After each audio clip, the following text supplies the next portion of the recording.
Fire fighter जहां अपने fire सलाउन से परेशान है, वहीं फायर हेडक्वार्टर की रिहायशी बिल्डिंग भी खस्ता हाली का शिकार है। और ये बिल्डिंग का ये सिमर line KMC quarter old block number 4 के 16 क्वार्टर पर गिर सकता है। इंजीनियरिंग डिपार्टमेंट से जहां बार बार कहा गया है, वहीं साबिक एडमिनिस्ट्रेटर रऊफ अख्तर फारूकी ने भी कुछ कामों के लिए कहा था। साकिब सोमरो एडमिनिस्ट्रेटर कराची ने भी यकीन दहानी कराई थी।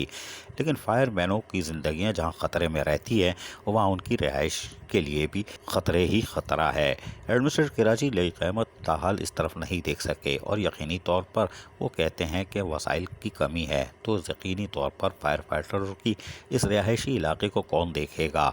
रिहायशी बिल्डिंग खस्ता हाल हो चुकी है। ख़वातीन बच्चों की ज़िंदगियां भी ख़तरे में है। फायर फाइटर दूसरे की आग बुझाने में अपनी जान को ख़तरा डालते हैं। पीछे नहीं मालूम कि उनका घर गिर गया कि नहीं गिरा। ख़वातीन बच्चे महफूज हैं या निकलने में कामयाब हो गए, ये दोहरी तकलीफ़ है। लेकिन फिर भी वो कराची के शहरियों की खिदमत में मसरूफ़ अमल रहते हैं।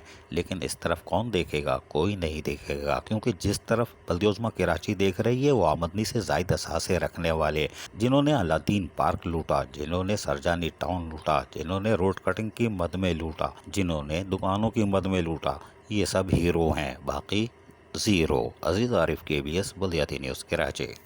ऐसी ही खूबसूरत वीडियोस फ्यूचर में हासिल करने के लिए रेड बटन पर क्लिक करके और बेल आइकॉन को प्रेस करके हम सबके सब्सक्राइबर बनना मत भूलिए।